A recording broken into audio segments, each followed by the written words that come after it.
വീട്ടിലുള്ള ഈ 3 സാധനങ്ങൾ കൊണ്ട് വീട്ടിലെല്ലാവർക്കും നന്നായി ഇഷ്ടപ്പെടുന്ന ഒരപ്പമാണ് ഞാൻ ഉണ്ടാക്കാൻ പോണത്. അതിന് ആവശ്യമായിട്ടുള്ളത് ഇത്ര മുട്ട, മൈദപ്പൊടി, പഞ്ചസാര, പിന്നെ ഒരു വളരെ കുറച്ച് മാത്രം അപ്പക്കാരം. ഇത്രയും സാധനങ്ങൾ മാത്രമേ വേണ്ടൂ. ഇതെങ്ങനെയാണ് ഉണ്ടാക്കുന്നതെന്ന് നോക്കാം. ചുരുങ്ങിയ സമയം മാത്രമേ വേണ്ടൂ ഇതുണ്ടാക്കാൻ. എത്ര മുട്ട വേണമെന്ന് അളവൊന്നുമില്ല. ഞാനിവിടെ 6 മുട്ടയാണ് എടുത്തിട്ടുണ്ടത്. അപ്പോൾ കുറച്ച് മുട്ടയേ ഉള്ളെങ്കിൽ അതിനനുസരിച്ച് മാത്രം ചേരുവകളെല്ലാം ചേർത്താൽ മതി. 6 മുട്ടയ്ക്ക് ഇത്രയും പഞ്ചസാര ഞാൻ എടുത്തിട്ടുണ്ട്. ഈ പഞ്ചസാര മിക്സിയിൽ നന്നായി പൊടിച്ചെടുക്കണം. ഇങ്ങനെ പൊടിച്ചെടുത്ത ഈ പഞ്ചസാരയിലേക്ക് ഈ മിക്സിയിലെ ജാറിൽ തന്നെ ഈ മുട്ട ഒഴിച്ചു കൊടുക്കുക. പിന്നെ അതിൽ കുറച്ച് അപ്പക്കാരം വളരെ കുറച്ച് മതി.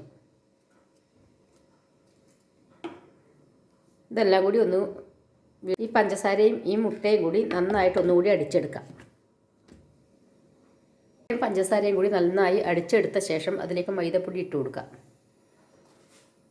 മൈദപ്പൊടി ആദ്യം തന്നെ കൂടുതൽ ഇടാൻ പാടില്ല. അളവ് നോക്കി നോക്കി വേണം ഇടാൻ. നല്ല കുഴമ്പ് രൂപത്തിലാണ് കിട്ടേണ്ടത്. ആദ്യം കുറച്ചിട്ടിട്ട് ഒന്ന് അടിച്ച് നോക്കുക. എന്നിട്ട് പോരാന്നുണ്ടെങ്കിൽ വീണ്ടും കുറച്ചുകൂടി ഇടുക. ഇത് ശരിയായിട്ടില്ല, കുറച്ചുകൂടി പൊടി ഇട്ട് കൊടുക്കണം.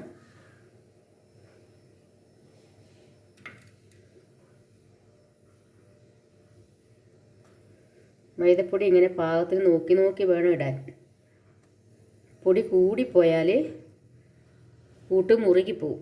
അപ്പോൾ പിന്നെ ശരിക്കും വെന്ത് കിട്ടില്ല, ടേസ്റ്റും കുറയും.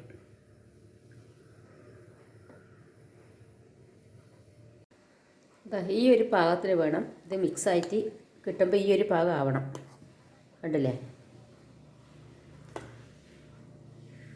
അധികം ലൂസാവാനും പാടില്ല, അധികം ടൈറ്റാവാനും പാടില്ല. ഇത് കറക്റ്റ് പാകാണ്.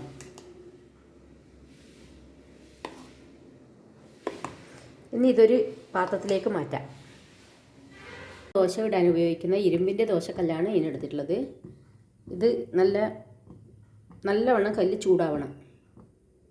അപ്പോൾ ഇത് ഇതുപോലെ കൂട്ടാക്കി വെച്ചിട്ടുണ്ട്.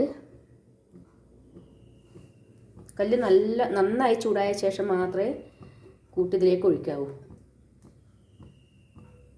ദോശക്കല്ല് നല്ലോണം ചൂടായി. ഇനി ഇതിലേക്ക് കുറച്ച് കൂടുതൽ വെളിച്ചെണ്ണ ഒഴിക്കാം. ദോശക്ക് ഒഴിക്കും പോലെയല്ല, കുറച്ച് കൂടുതൽ ഒഴിക്കണം. എല്ലാ ഭാഗത്തും ഇങ്ങനെ ആക്കി കൊടുത്തിട്ട്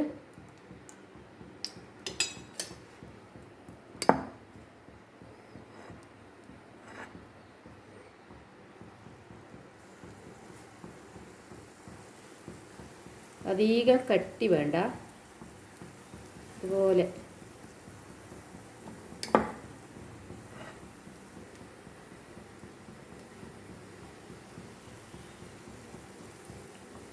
നല്ലോണം ചൂടായ കല്ലായതുകൊണ്ട് ഇനി ഫ്ലെയിം കുറച്ച് കൊടുക്കുക. ചെറിയ തീക്ക് വേവണം, ഇല്ലെങ്കിൽ കരിഞ്ഞു പോകും.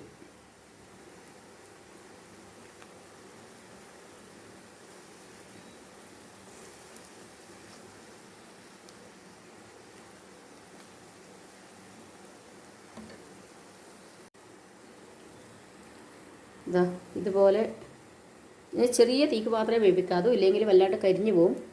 അപ്പോൾ ഇതെല്ലാവർക്കും വളരെ കൂടുതൽ ഇഷ്ടപ്പെടുന്ന ഒരപ്പമാണ്.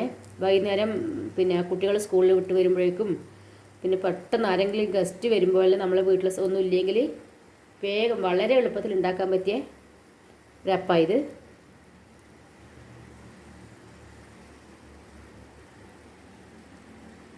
കുറേ സമയം ഇതുപോലെ വെക്കാൻ പാടില്ല, ചിലപ്പോൾ അടി കരിഞ്ഞു പോവും. അപ്പോൾ ഇതുപോലെ ഇളക്കി കൊടുക്കുക.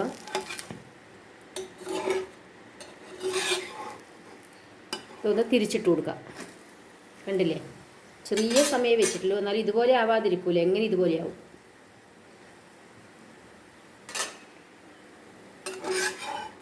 ഇത് ഇങ്ങനെ തിരിച്ച് മറിച്ച് വിട്ടുകൊണ്ടിരിക്കണം.